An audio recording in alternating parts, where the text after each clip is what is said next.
Hey, how's it going? I'm going to give you a short review of The Years of Rice and Salt by Kim Stanley Robinson.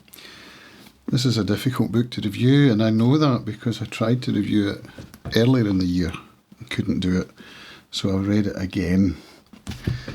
I finished it last year on Christmas Day. In fact, I was sitting just over there in the peaceful, calm morning before the family got up, and I read the last few pages of this book and was blown away, absolutely blown away. I started this channel in February, and I thought that was a short enough time for me to review the book, but it wasn't, because I tried and failed. I think what happened though was that the book is so dense and complex that I really hadn't understood it properly on the first pass. And after finishing it, I then went on to watch some reviews online and to read some reviews, and it became clear that I was going to have to read it again at some point. And then a mood came upon me when I was like, I really want to read it again now. So that's what I did. I finished it at the end of October. I was at the end of November. Where are we now? We're in December, so it must have been November I finished it, because it's not that long. And here I'm trying to make a review again, so that's your preamble.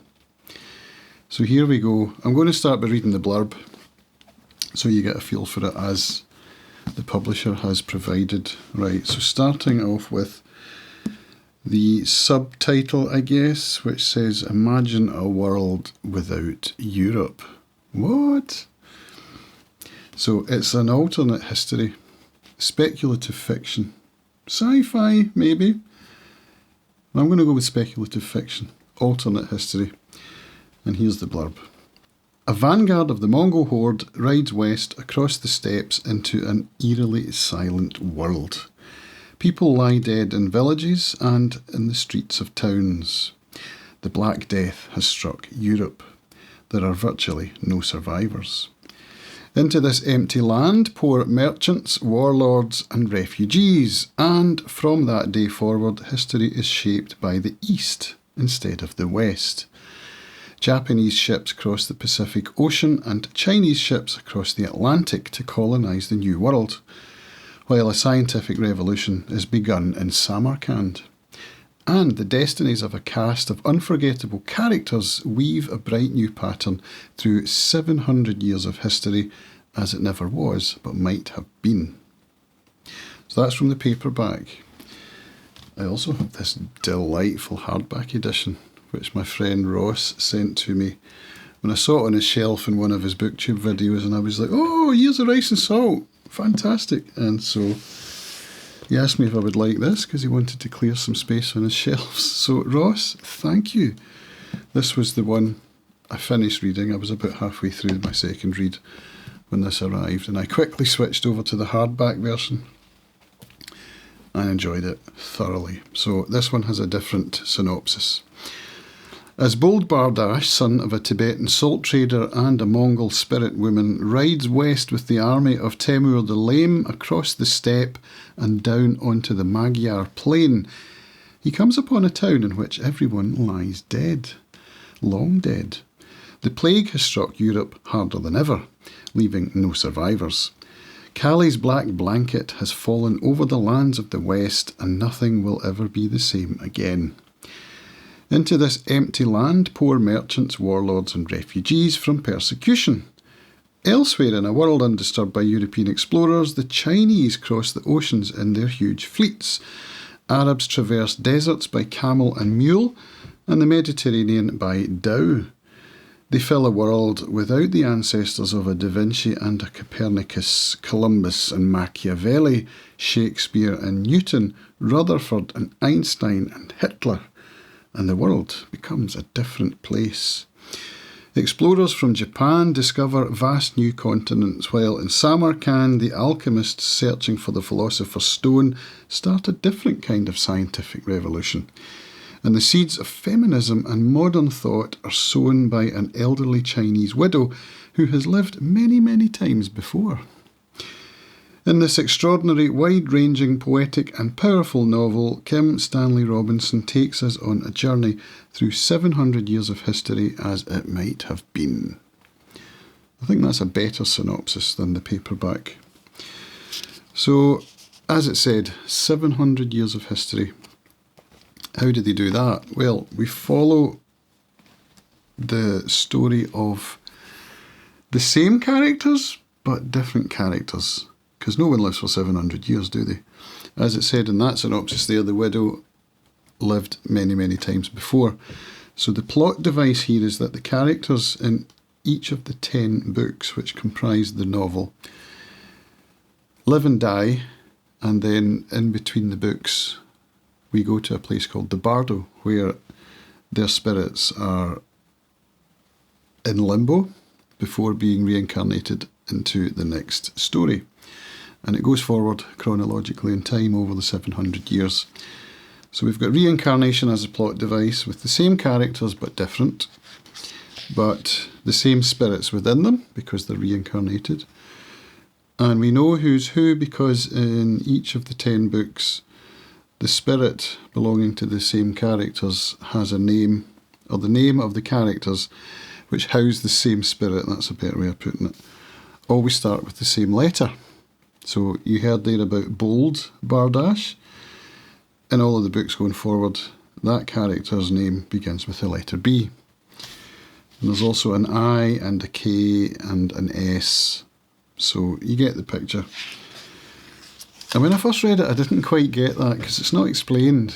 So when I went online to research it a wee bit, I was like, oh yeah, of course. So at the beginning we get a chronology which sets out the 700 years of the novel, starting with the Hejira of Muhammad, which is year 0, which in the Christian calendar is 622 AD. And then it goes all the way through to Christian year 2002 AD, which is the year that the book was published. So, besides the chronology, we also get maps. So at the beginning of each part, we get a map that shows us the regions that are going to be discussed in that particular book. And the places have different names. The global politics are different. The religions are different. And it does bring in some ideas that, historical discoveries, for example, that we've had in our own history, then translate into coming to be in this alternate history, but in different places. For example, the splitting of the atom. So that comes up in the last book when there's to be a conference in Yingzhou, which is in Iran, I think. No, it's not Yingzhou. It's in modern day Iran and it's in an actual town. I can't remember what it was. But I looked it up on the map and found it. And the main character discovers nuclear fission, basically, and understands what a dangerous situation she's in, and so she tells it to her, is it her granddaughter or her goddaughter? I can't remember the relationship. But her young ward, and lets her know that if anything happens to her, this information needs to be passed on and brought to light at a global conference where all of the big physicists of the day are present so that they can discuss how to release this information in a safe way so that it doesn't get exploited by any governments, So that's kind of what we're up against. Let's go through the books, shall we? I've got an internet page here, which is kimstanleyrobinson.info, which is a useful little resource. So starting with Awake to Emptiness, which is the story of Bold Bardash, and we've got the Temur the Lame. They discover all the dead bodies in Europe. Bold Bardash ends up on a Chinese junk, and actually I'm not going to give you spoilers, so yeah, I'll give you the link below and you can go and follow that and you can read the synopsis of each of the 10 books. I don't need to read it all out here. But I'll go through the list. So Awake to Emptiness, The Hajj in the Heart, which features a tiger. And that's part of the reincarnation story, about whether you've done well in your current incarnation or not can dictate what you come back as, whether you go back down the chain of hierarchies. So animal, blah, blah, blah. So there's a tiger which features as one of the K characters. And we've got ocean continents. That's with the Chinese discovering the North Americas by mistake. Not quite the story we're used to. The Alchemist, that's one of my favourite parts of the book, which is about scientific discovery in Samarkand. That was mentioned in the synopsis. Which starts out with a character who tries to trick the Emperor into thinking that he'd turned lead into gold when he hadn't. It was a kind of trick, and he gets caught. And then what happens to him after that, and how he makes these scientific discoveries and creation of weapons and stuff like that. It's fascinating. Enjoyed that bit. Warp and Weft, so that's about North America having not been discovered by Columbus. And so the Native Americans, the Haudenosaunee actually is the tribe. They feature quite largely in world politics as it goes forward in time. Widow Kang, that's the one who died many, many times according to the synopsis. This is where we get some Buddhism and how it ties in with another character who is an Islamic scholar, Sufi scholar.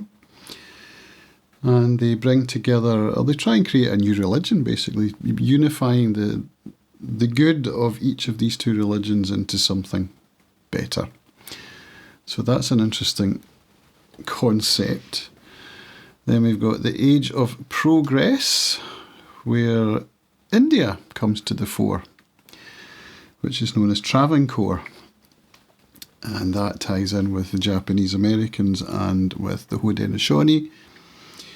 So we've got that. Then we've got the War of the Asuras, which is a world war, basically, that lasts for many, many years, longer than any of our world wars have.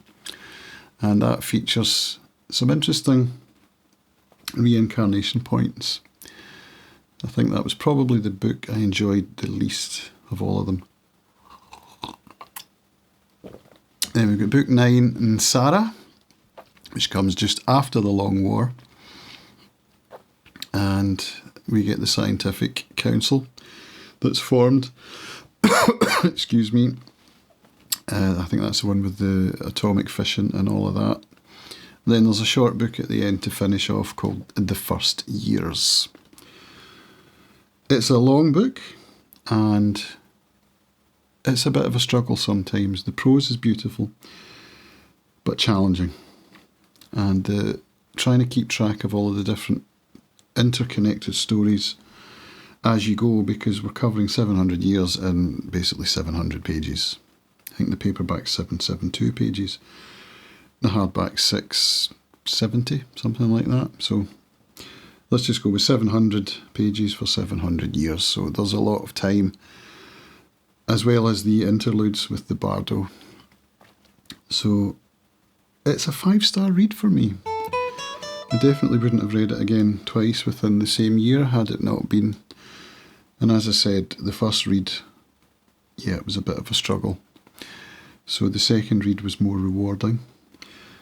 That's not to say you'll need to read it twice. Perhaps once will be enough. If your knowledge of world history is better than mine was, you might get more out of it because you'll see some parallels with things that I hadn't really picked up on. If you're interested at all in reincarnation, that makes it even more enjoyable because there's a big spiritual element to it. And do you come back each time and improve who you were? Are there memories of who you were before? Does that come into it? So that's part of the story as well. And what happens if you're unhappy with the body you come into, or when you're in the Bardo? Can stuff go down in the Bardo before you go back out into the world? That's another part of the story as well. So, 5-star read, Highly recommended, and I'm very grateful to Ross once again for sending me this beautiful hardback copy. It's a delight. So if you've read it, let me know what you thought, because I'd love to know. There's a good Reddit online which has some excellent discussion on there. It's the kind of book that you'll find yourself going online to look up stuff once you've read it.